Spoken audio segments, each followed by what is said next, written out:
Entre los mitos mesoamericanos se cree que la Tierra es un cocodrilo que flota en el océano primordial. Y las escamas son las cadenas montañosas. De ahí que este ser que está cargando la serpiente sea la Tierra. La Tierra flotando en el océano primordial, pero flota gracias a que es sostenido por el cuerpo de la serpiente. La serpiente muestra el cuerpo de perfil, pero la cabeza de frente. Vemos cómo a través de este movimiento la cabeza gira 180 grados y sale de frente.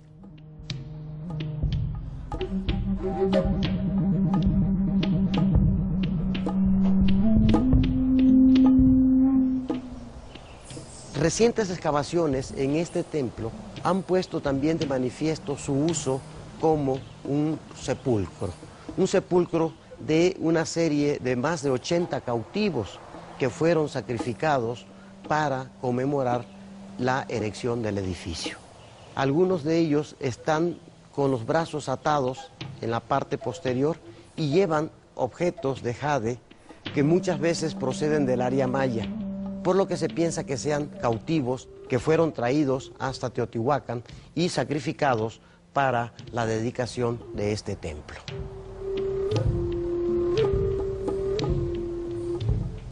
El templo de Quetzalcóatl es una referencia ineludible para entender la dinámica teotihuacana. Conviven en él una sofisticada arquitectura, la devoción a sus dioses, una manera de ver el mundo, objetos exóticos y sacrificios humanos. Es decir, ciencia, espíritu, orden, diversidad y poder. Quizás el templo nos diga más que lo que la historia puede atestiguar. Curiosamente, uno de los problemas de Teotihuacán es la falta de un sistema de escrituras pleno. A diferencia del área maya o a diferencia de Oaxaca, donde tenemos un sistema de escritura bien reconocido, en Teotihuacán no tenemos un corpus de escritura bien reconocido. Entonces, como no tenemos estos textos, no tenemos referencia de sus gobernantes. En el área maya tenemos perfectamente identificadas las genealogías. Quién es el papá y quién es el hijo y cuántas generaciones gobernaron, si es el hijo mayor, si es el hijo menor, todo nos lo dicen los textos jeroglíficos. Y además, tanto en el área maya como en Oaxaca, se han explorado tumbas reales, tumbas de gobernantes. Sin embargo, en Teotihuacán no tenemos la escritura, no tenemos los nombres de los gobernantes, no tenemos tumbas reales y pone en duda si hubo un poder central en una sola persona o si bien fue una confederación de sacerdotes los que administraban esta ciudad.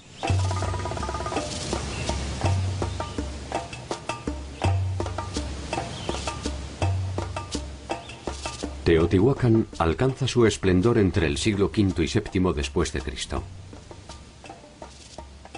Es el núcleo central de un grupo de pueblos posiblemente confederados bajo su órbita que incluía más de 80 aldeas y una centena de villorios adyacentes. Alrededor de un 60% de la población estaba dedicada a la producción de alimentos mediante la agricultura. En la zona urbana, un complejo entramado de unidades residenciales albergaba a ceramistas, talladores de obsidiana, lapidarios y artesanos. Podemos imaginarnos un día de Teotihuacán, lo populoso de la ciudad, las peregrinaciones llegando a ver las celebraciones a los dioses patronos. Si Teotihuacán era una ciudad cosmopolita, se han detectado barrios zapotecas, barrios mayas, barrios huastecos y la población local. Esta variedad étnica se unificaba bajo la tutela de un mismo sol. El camino más corto para llegar a él era la Pirámide del Sol, uno de los principales monumentos de América. Está construida sobre una cueva natural por la cual nos adentramos al interior de la pirámide. Posee en su interior 4 cámaras que representarían el acceso al inframundo. Orientada hacia el poniente con cuerpos escalonados en forma de talud, alcanza una altura total de 63 metros.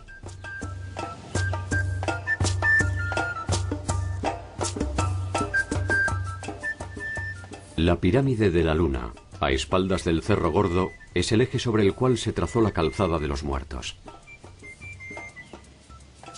Los mexicas la llamaron así porque Teotihuacán funcionó como un sitio sagrado donde los pueblos que le sucedieron a su abandono enterraban a sus muertos. Como toda ciudad era una plancha de concreto.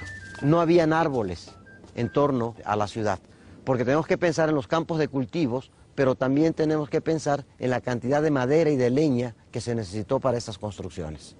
Eso provocó una gran desforestación y posiblemente sea una de las causas, no es la única, pero sí sea una de las causas del abandono de Teotihuacán.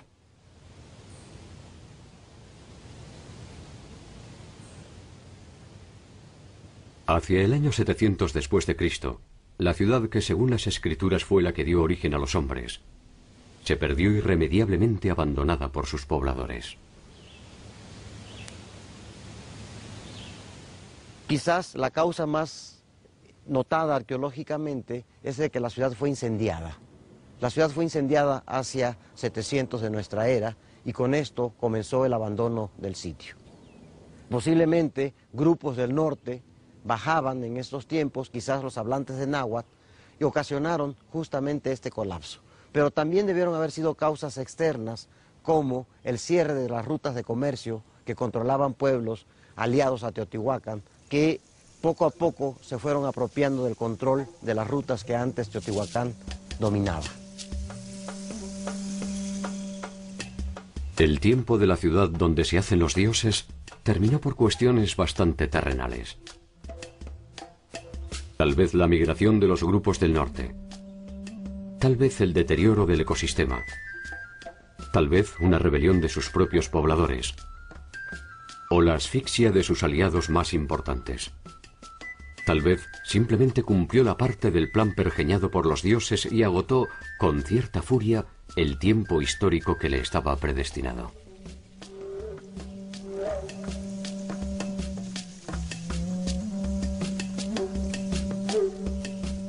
Uno de los tantos barrios teotihuacanos era de origen zapoteca.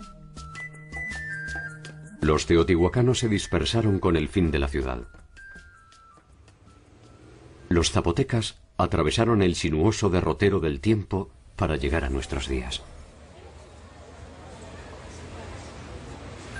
El ser zapoteca en Oaxaca es muy importante.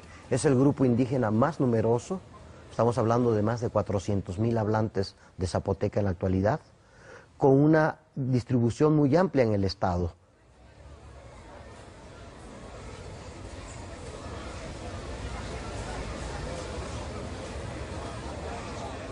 Sin duda, este pueblo, de gran tenacidad cultural, ha creado un fenómeno interesante en casi todo Oaxaca, que es la zapotequización. Aunque muchos pueblos hablan su lengua específica, la vestimenta copian a las mujeres zapotecas.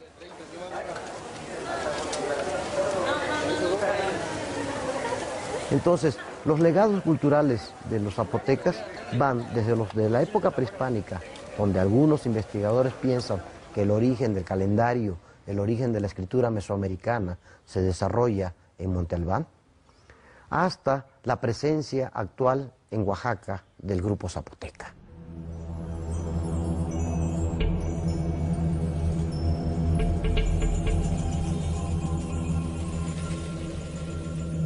El Valle Central de Oaxaca es el escenario donde se desarrollan un sinnúmero de culturas interrelacionadas, que encuentra su momento de esplendor en Monte Albán.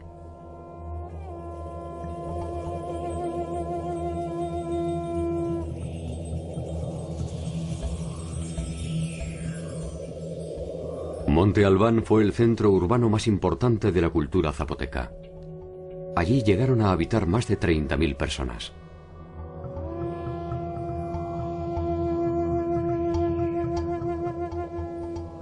Tuvieron un importante desarrollo de la industria cerámica, una consistente utilización de la escritura jeroglífica y numeral, amplios conocimientos astronómicos y, por lo que se supone, una tradición guerrera y combativa que según algunos los llevó